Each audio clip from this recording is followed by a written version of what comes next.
You just got $1,000. Maybe it was a bonus. Maybe it was a tax refund. Maybe it sat in your account for a week while you decided what to do with it. You thought about new shoes.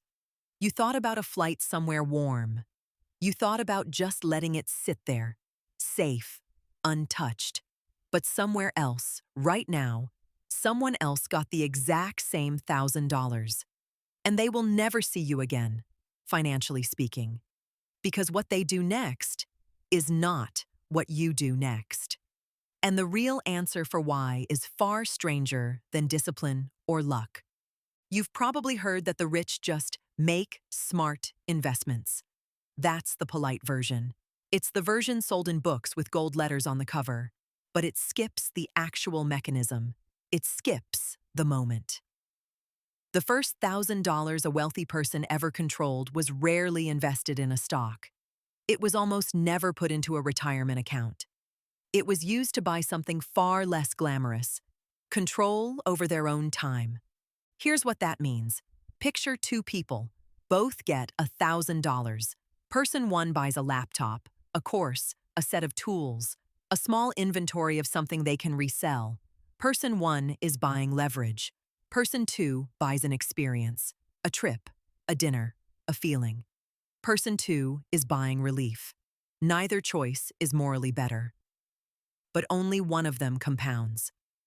Compounding is the word everyone throws around, but almost nobody explains it in plain terms.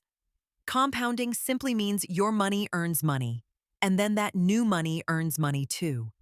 A snowball rolling downhill doesn't just stay the same size. It picks up more snow with every rotation. The first $1,000 is the top of the hill. It barely matters by itself. What matters is whether it's rolling or sitting still. Economist Thomas Piketty spent years studying centuries of wealth data across multiple countries. His research found something uncomfortable. Returns on capital have historically outpaced the growth of wages. In plain English, money that is invested tends to grow faster than money that is earned through a paycheck. That single fact reshapes everything about that first $1,000. If you earn it and spend it, it behaves like wages. If you earn it and deploy it into an asset, it starts behaving like capital. Same dollars. Completely different species of money. So why don't more people deploy it as capital? Why does the relief option feel so much stronger than the leverage option? Psychologist Daniel Kahneman, working alongside Amos Tversky, identified a bias called present bias, sometimes folded into what they called prospect theory. The idea is simple and brutal. Humans consistently overvalue immediate rewards and undervalue future ones, even when the future reward is objectively larger. A guaranteed slice of relief today beats an uncertain, slow-building benefit 5 years from now, even if that future benefit is worth 10 times more. Your brain isn't broken when it wants the vacation instead of the investment.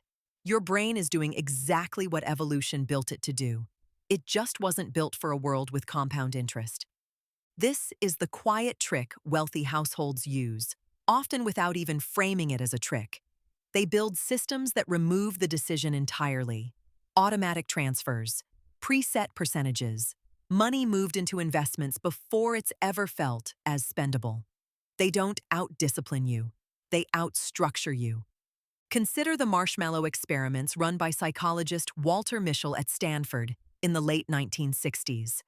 Children were offered 1 marshmallow now, or 2 marshmallows, if they waited 15 minutes alone in a room with the first marshmallow sitting in front of them. Some children waited. Most didn't. But the most interesting follow-up research, decades later, didn't focus only on willpower. It focused on environment. Children who grew up in more financially unstable conditions were statistically less likely to wait. Why would they? In their experience, promised rewards didn't always show up. Waiting wasn't rational. It was risky. That detail matters enormously when you think about your own first $1,000. If your early financial life felt unstable, unpredictable, scarce, your brain learned a lesson long before you ever opened a brokerage account. The lesson was, take the guaranteed thing now. That isn't a character flaw. It's a survival strategy your mind picked up honestly, but it's a strategy built for scarcity, and it can quietly sabotage you in a world where you finally have a choice. So what actually happens, mechanically, with that first $1,000 in a wealth-building household? It usually gets split into something almost boring. A portion into an index fund, which is simply a basket holding small pieces of hundreds of companies at once, so you're not betting on one business surviving.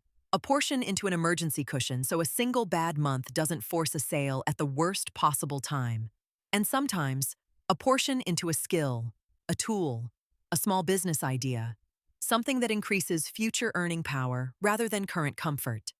None of that feels exciting. There's no dopamine hit, no new outfit, no trip to brag about. That's actually the entire point. The first $1,000 was never supposed to feel good. It was supposed to start moving. Here's where the twist comes in, because the obvious story would end here with, so just invest your first $1,000 and you'll get rich. That's incomplete and slightly dishonest. $1,000 invested perfectly at age 25, growing at a steady historical market average, becomes meaningful by retirement. But it doesn't become a fortune on its own. The real shift isn't the $1,000 itself. It's the identity decision hidden inside how you use it.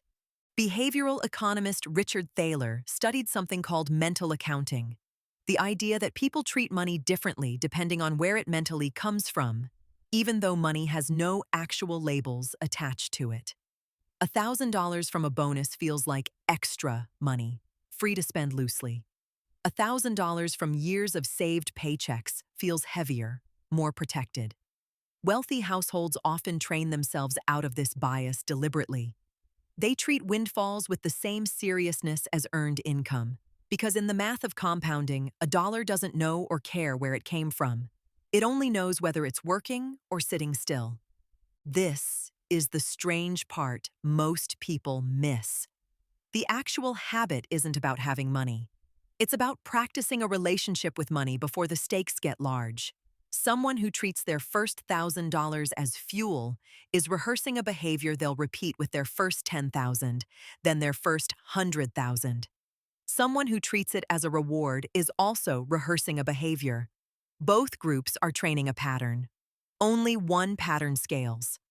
There's a reason financial advisors sometimes say the hardest client to help isn't the one with no money.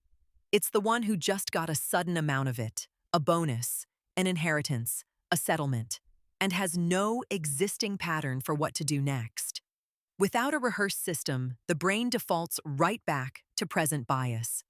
Relief wins. The money disappears into something forgettable within months, no matter how large the original number was.